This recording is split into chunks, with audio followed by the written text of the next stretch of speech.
So sorry for the little technical glitch here, but thank you very much, Dr. Sabu, Dr. Arvind, and Dr. Reddy, and all the organizers of Diabetes India. It's really such an honor to be here as a Lilly honorary lecturer. And I was looking at the agenda after a robust multi-day conference, after so many wonderful speakers, and after a very timely and most relevant topic for everybody on COVID. It's just an honor to be able to be one of the concluding lectures for this conference. So I appreciate it. I thought I had to, in my 7:30 a.m. New York time here, would need to instill some morning energy into your afternoon, but you are already so energetic and engaged, so it's fabulous to see. The next 30 minutes or so, I hope to speak to you on incretins, and beyond glycemic control is the topic. And these are my disclosures, so no surprise, of course, Eli Lilly and Company, being that this is a Lilly honorary lecture. And so we'll start with the idea of how we used to think about type 2 diabetes and how that's evolving now over time. So type 2 diabetes is a systemic multi-organ disease, right? But we didn't always think of it that way. We thought of it as a disease of hyperglycemia, a disease of pancreatic beta cell dysfunction, peripheral insulin resistance. And while all that is true, over more recent years, we realized that our patients with type 2 are presenting with a constellation of signs and symptoms and multimorbidity, right? So over 80% of patients with type 2 have hypertension, around 80% have hyperlipidemia, a quarter have CKD, and about a fifth have CVD, which includes atherosclerotic heart disease, ischemic stroke, as well as peripheral vascular disease, and over 7% have CHF. So this is not just about glycemia anymore, right? And for a while now, it's been about multimorbidity. And the field has recognized this, right? We all know this over time in your clinical practice. The standards of care have evolved. Guidelines have evolved, including the American Diabetes Association guidelines and other national guidelines in India and other countries have evolved to try to address this. And what I would say is that the traditional approach, which has now become the traditional approach, is very compartmentalized, right? We look at identifying whether a certain parameter is above target or whether a certain comorbidity has developed, and then we start treating according to guideline with antihypertensive or statin, or if there's CKD, then there's ACE and ARB, and with CVD, there's more drugs to add to all these things. And so what has evolved is a very sort of medically complex regimen. You are being asked as endocrinologists, as diabetologists, PCPs, to be the nephrologist, to be the cardiologist. And today I'll probably ask you to be something else, and we'll see if you think that's a better way to go or not. But really, we should evaluate how well is this approach working. And so how well are we doing?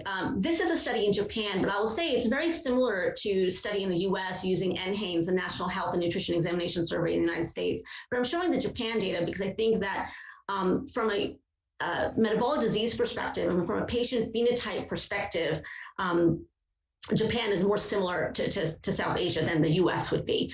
So this is a cohort study in Japan across primary care in the nation, around 10,000 or so patients, and they looked at how well certain metabolic treatment targets in type 2 patients are being achieved. And so let's just focus on the red bars for now. And the red bar, the very last red bar at the end on the right. So how many patients are achieving all three targets for A1C, for blood pressure, for lipids? And it's about 1 in 5. 20%. And the other red bars are showing you the distribution, the breakdown, right? So A1C, we're a little about half, blood pressure approaching half. Lipids are doing a little bit better, about 65%. But again, a third for lipids aren't being achieved. And then if you look at the BMI breakdown, then you can see, which is in the blue, dark blue to light blue is getting higher and higher BMI levels. And you can see that with increasing BMI, there's a decreased chance of achieving these targets.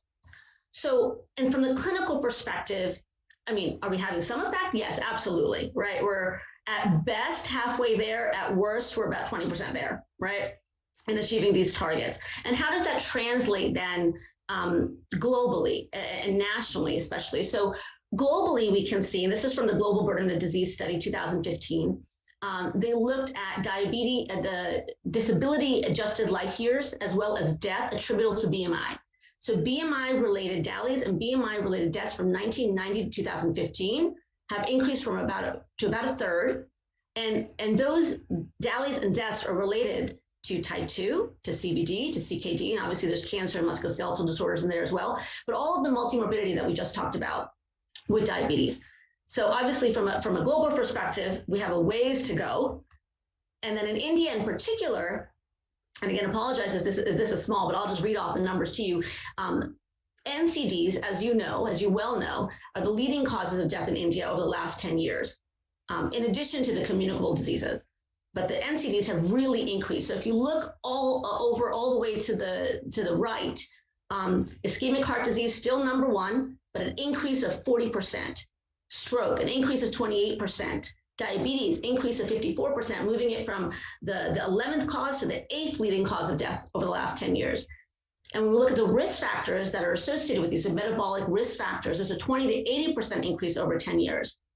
So we're talking about increases in high blood pressure of 24%, pre-diabetes or high fasting plasma glucose of 61%, body mass index 78% increase, LDL 29%. So how well are we doing? In clinic, you're clearly trying as best as you can, but there's a pandemic here that is just flooding your clinical hours, I'm sure, right? So you're putting a stopgap on something that's looking more like a tsunami.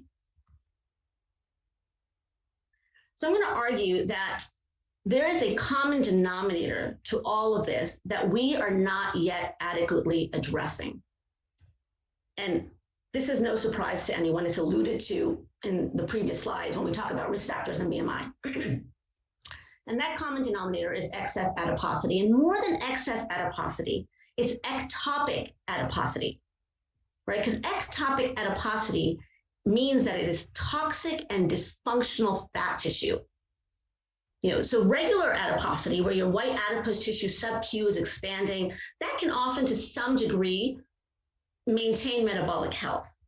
But when it gets ectopic, it means that fat tissue has developed hypoxia and decreased blood flow. That hypoxia has led to inflammation, and those inflammatory mediators and cytokines are causing systemic damage and local damage. So specifically, pancreatic fat leading to more beta cell dysfunction, liver fat, intramuscular fat leading to peripheral insulin resistance. And then in terms of the heart and the kidney, ectopic fat in those organs has shown to have direct local effects leading to atherosclerotic disease and kidney dysfunction, right? So it's not just about the glycemia. There's this underlying ectopic fat issue in this metabolic, inflammatory milieu. And of course, we know this is important in diabetes, right? 85% of patients with diabetes have obesity or overweight as measured by BMI. And I mentioned this here because it's a very high number. 15% according to BMI do not, but we know that BMI itself is a limited way of measuring obesity or adiposity, especially in the South Asian population. So other than BMI, why do I say it's ectopic fat? And ectopic fat obviously is related to diabetes as something that coexists. We all know that. You see it in your patients when they're already presenting with diabetes. But this study here is showing that the ectopic fat precedes the diabetes. It is a risk factor and one of the greatest risk factors for developing incident type 2. So this is a study, again, it's in Japan. They looked at 3 obesity phenotypes. So BMI over 25 was one phenotype. Visceral adiposity as measured by waist circumference was another phenotype. And then ectopic fat as measured by ultrasound and detection of fatty liver was the third phenotype. And those Venn diagrams are just showing you the overlapping phenotypes there. But the hazard ratios on the left are very revealing, right? So ectopic fat has the highest hazard ratio for incident type 2 diabetes over a 5-year period. In men, it's 4.7. In women, it's 13.9. And if you combine all of, if you're so unlucky as to have all of it, the BMI over 25, the visceral fat, and the ectopic, then the hazard ratios are through the roof at 10 and 30. So what is one way to address this? How can we do better? If we recognize that there is excess and ectopic adiposity underlying the pathophysiology, right? It's not just coexisting. It's not just a correlation that happens to be, but it is part of the pathogenesis of the disease that we're treating. Then one way to be more effective and to move the paradigm forward, improve treatment, and take it to the next level is to intervene earlier in the pathogenesis of the disease. Right, so if you look at this diagram, you got a root cause of adipose tissue dysfunction, you have mediators, and you have end organ damage. Currently, we have been focused on the middle and mainly on point number 3, on the glycemia, insulin resistance, glucose toxicity. We focus there, and then we sort of put Band-Aids on hypertension, hyperlipidemia. If you do that, will you have some effect on end organ? Absolutely, you will have some effect. But envision intervening much earlier and also tackling the inflammation, which you're not tackling right now in our therapies, and also tackling the direct effect of the fat on these end organs, which we're also not tackling in our therapies. And if you do that, would we not expect a more robust response and prevention or even treatment of this end organ issue?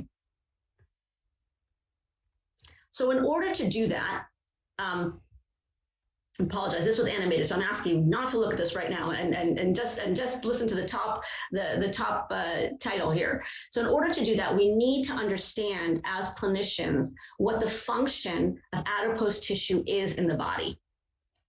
And then we need to move beyond the lay understanding of adipose tissue as something that, we tell our patients, eat less and move more, right? Because that's a very lay understanding. It does not appreciate the pathophysiology that leads to excess adiposity. And so we need to put on our endocrine mindset here, not just for diabetes, but our endocrine mindset for obesity, and see what is the pathophysiology here and what are the therapies that can be developed or are in development to address the pathophysiology of the adiposity that's causing and worsening the diabetes and its multimorbidity, right?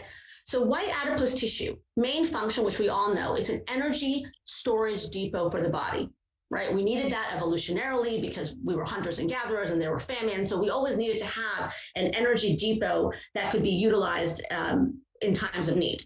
So that's why we have that. But the second point is that it is a buffer for dietary lipids.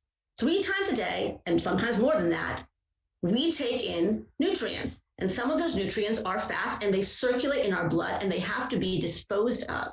The white adipose tissue, especially the sub-Q compartment, is there to expand with each meal, take up that free fatty acid, and then in the fasting, post-absorptive fasting state, to release that free fatty acid for utilization. And this paper here shows human physiologic studies that shows that this primary function of adipose tissue is abnormal in obesity. So the black circles there are healthy lean controls, and the open white circles are individuals with obesity. And the first graph there is looking at transcapillary flux across adipose tissue. And you can see the arrows, the green arrows there are meal times at 0, 5, and 10 hours, and after that it's fasting. And with each meal in the healthy state, you have adipose tissue free fatty acid uptake, and the fasting state, you have release. And you can see in obesity, it's a flat line. Very blunted response. The next panel there is blood flow, white adipose tissue blood flow, which is critical in order to have that first effect of free fatty acid uptake and triglyceride uptake. So the blood flow is decreased and blunted in obesity, and subcutaneous white adipose tissue glucose uptake is decreased in obesity because of insulin resistance. So you see all 3 things are dysfunctional with obesity and excess adiposity. And when the white adipose tissue is not taking this up, where is it going? It's going ectopic and causing that inflammatory cascade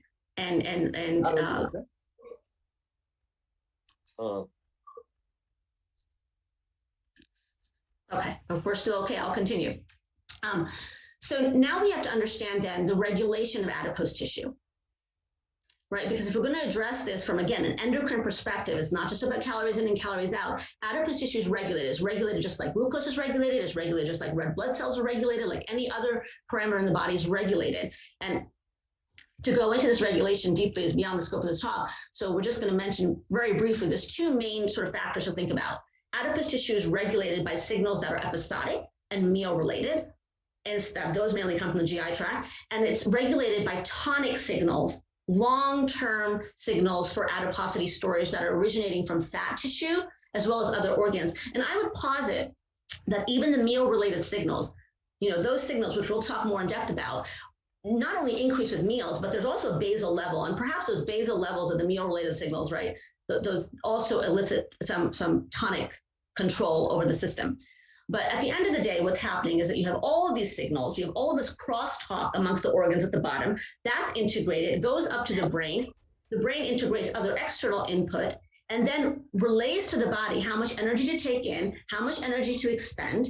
Hello. How to dispose of, how to partition those nutrients, and how much fat to store. So very important that nutrient disposal and partitioning and fat storage are linked. They go hand in hand. And the signals that we want to concentrate on for that obviously are the meal-related signals, because that's when the nutrient partitioning is happening. So when we look at the episodic meal-related signals, you can see on the right there, there's many GI signals that get released in relation to a meal. We're going to talk about the incretins, of course.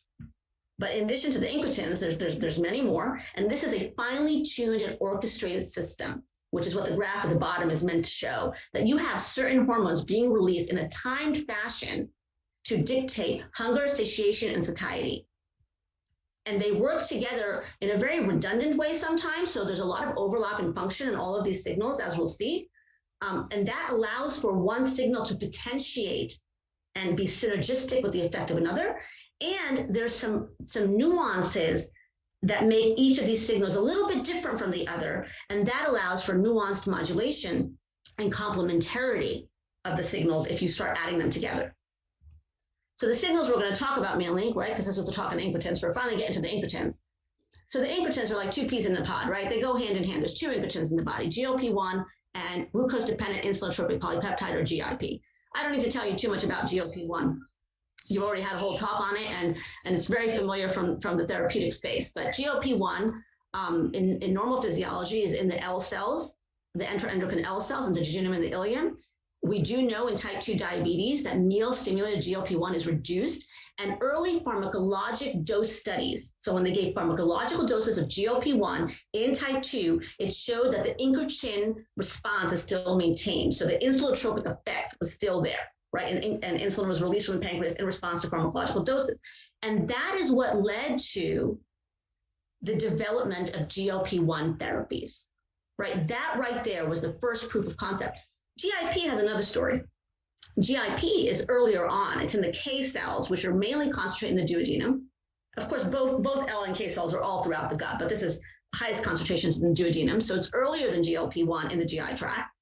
In type 2, we do know there's resistance to GIP, and early studies gave physiologic doses of GIP in type 2 and found there was a poor insulotropic response, and that has delayed the development of GIP-based type 2 diabetes therapies. But note that those early studies, unfortunately, were only physiologic doses. They didn't test pharmacologic doses. And there's been a lot of controversy in the field since as to what does GIP really do. There's been knockout studies in mice that shows that GIP was actually going to be adding to adiposity. But that data has been countered by a lot of evolving preclinical data and human physiologic studies. So we know now that GIP acts in both white adipose tissue and in the CNS. This is the results we have in white adipose tissue over the decades in the field, right? So we know that GIP receptor is present on white adipose tissue. GLP-1 receptor functionally is not on white adipose tissue. GIP receptor is functional on white adipose tissue. And what is it doing there? And speaking back to our postprandial sort of lipid excursions and that need to buffer the dietary lipid, GIP has been found in dogs and rats to decrease triglyceride excursion, right? It inhibits the increase in circulating triglycerides and increases LPL, lipoprotein lipase, expression and activity in adipocytes, increases blood flow. Remember, I mentioned blood flow being very important earlier. It increases blood flow in WAT and all in all increases WAT health, right? So that it prevents that inflammatory cascade in the white adipose tissue. And in total, what these findings, they're not definitive, but they're suggesting the potential of GIP receptor agonism to restore the lipid buffering capacity of white adipose tissue and reduce lipid spillover into ectopic fat depots. And then in the CNS, in short, it's been found to decrease food intake and weight in preclinical studies. And the GIP receptor is present in key energy regulatory areas in the brain, hypothalamus and brainstem, and it's present not only on the cells that also have GLP-1 receptor, but it's also present on other cells that don't have GLP-1 receptor. And most important, the very last bullet on the first box there, when you give GIP with agents that are known to cause an aversive and emetic nausea and vomiting response, like PYY and cisplatin chemotherapy is known to cause nausea and vomiting. When you give GIP, it reduces the nausea and vomiting. So the hypothesis here is that GIP has the potential to drive weight loss. So not just buffer the dietary lipids on the last slide, but drive the weight loss as well by directly targeting its receptor in the CNS to inhibit caloric intake, by potentially enhancing the anorectic action of GLP-1 because it's present on the GLP-1 cells and non-GLP-1 cells, and by reducing the drug-induced nausea that is often the limiting factor in GLP-1 therapies. So the combination then may work very well. And this slide is just to show, this summarizes GLP-1 and GIP activities, and it's just to show that in the highlighted portions of this slide, is what the differences are between the two therapies. So I already talked about them, the lipid buffering and the white adipose tissue actions of GIP, the increased nausea in GLP-1, decreased nausea in GIP, et cetera. There are some others there that we don't have time to go through, but it's just to highlight that these can be potentially complementary / even synergistic therapies. And this is the data that has led us to develop the dual incretin agonist, which is a GIP GLP-1 receptor agonist called tirzepatide. So tirzepatide, currently in clinical development, is a 39 amino acid linear peptide. It includes a C20 fatty diacid moiety. It's multifunctional. It's based not on GLP-1. It's based on the native GIP sequence, and then it was modified to have both GIP and GLP-1 receptor activity. And in vitro, it has higher potency to native GIP receptor and less potency to the GLP-1 receptor, but it is an agonist for both, and that's been demonstrated. It has a mean half-life of 5 days, which allows for once weekly dosing. And the preclinical studies for this dual agonist against a single agonist, semaglutide, have shown the following. So panel A, this is preclinical studies in rodents.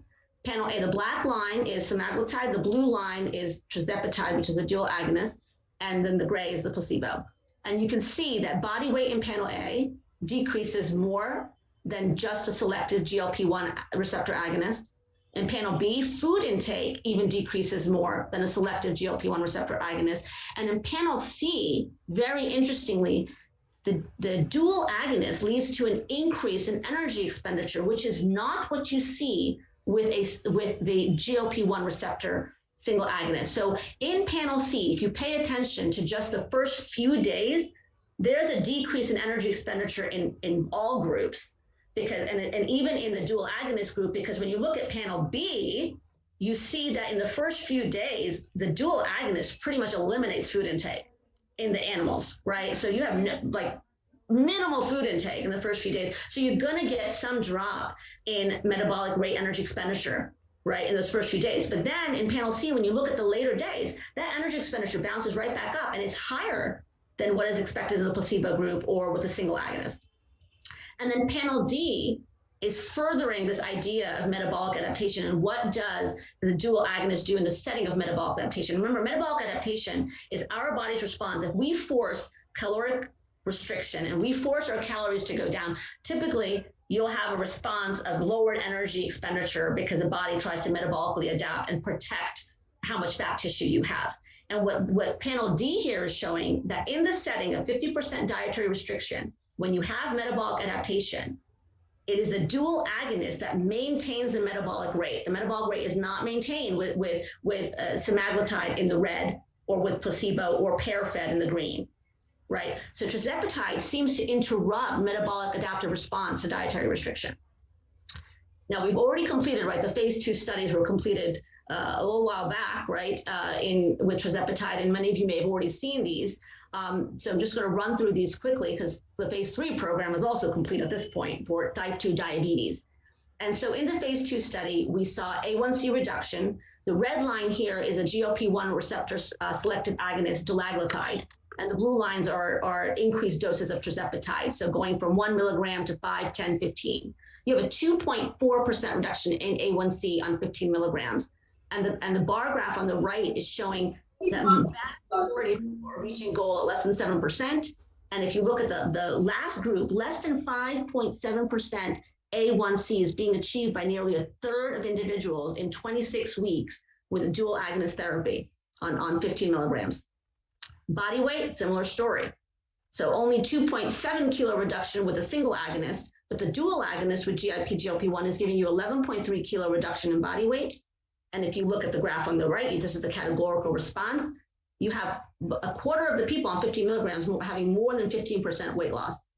Nearly 40% having greater than 10% weight loss. And obviously most people are reaching the 5% fairly easy. And that's just in 26 weeks. And you can see that on 15 milligrams on the left, that graph is still going down, right? That line has not plateaued yet. So we are expecting more in the phase 3. Waist circumference, 10 centimeter decrease in waist circumference on the 15 milligrams. Lipids, very important to talk about lipids, given everything I said about the importance of GIP in lipid buffering, et cetera. So these are fasting lipids, but you see decreases in total cholesterol, VLDL, and the graph on the right, you see dose response decrease in triglycerides with the dual agonist, more so than the single agonist in the red. Very atherogenic particle, right, ApoB, again, decreases more so dose response and more than placebo at 26 weeks, and ApoC, which suppresses lipid clearance via inhibition of LPL-dependent independent pathways. So ApoC3 is an important factor here, decreases as well with increasing doses of the dual agonist. In terms of ectopic fat, we have the phase 2 didn't look at it directly through imaging, so we have is ectopic fat biomarkers of like NAFLD-NASH in the liver, right? And looking very promising. So ALT, keratin 18, procollagen 3, all go down with the dual agonist, and adiponectin goes up. And this has then led to our investigating tirzepatide for the treatment of NASH in phase 2 study, and that is currently ongoing. Now, I told you that the phase 3 global program for tirzepatide in type 2 diabetes is complete now. It's called SURPASS, the SURPASS program. I'm not going to present those results here because just in a couple of weeks, those results are being disclosed at ADA. So I hope you guys can all stay tuned for the ADA conference in a couple of weeks where these results will be disclosed in detail. But this is just the overall baseline characteristics in this program. So this is studied in SURPASS-1, which is a treatment-naive group against placebo. SURPASS-2 against a head-to-head with SEMA 1.0 and a background of metformin. SURPASS-3 is a head-to-head with titrated insulin degludec in a background of metformin plus minus SGLT2, insulin-naive group. SURPASS-4 is titrated insulin glargine against tirzepatide in a population with increased CV risk on 1 to 3 oral therapies. And SURPASS-5 is an add-on to insulin glargine. So very robust global program, and I look forward to seeing those results with you at upcoming ADA. And given what we've seen so far with tirzepatide and the promise that the dual agonist and the GIP effects have in combination with GLP-1, tirzepatide is being investigated in multiple metabolic diseases. So I went over the SURPASS program on the left there. The phase 3 program for obesity called SURMOUNT is well underway. We have a study in non-type 2 in obesity and type 2, add on to intensive lifestyle, a maintenance study looking at randomized withdrawal, and obviously studies in Japan and China as well. Also looking promising for HFpEF. Remember, HFpEF is one of the comorbidities or multimorbidities associated with type 2. So HFpEF with obesity is being studied in the SUMMIT trials, phase 3 for tirzepatide. And as I mentioned, the phase 2 Synergy NASH trial is underway. So 17 RCTs across 30 countries, 4 metabolic diseases, and really holds promise for much more given its effect on adiposity and glycemia and other metabolic parameters.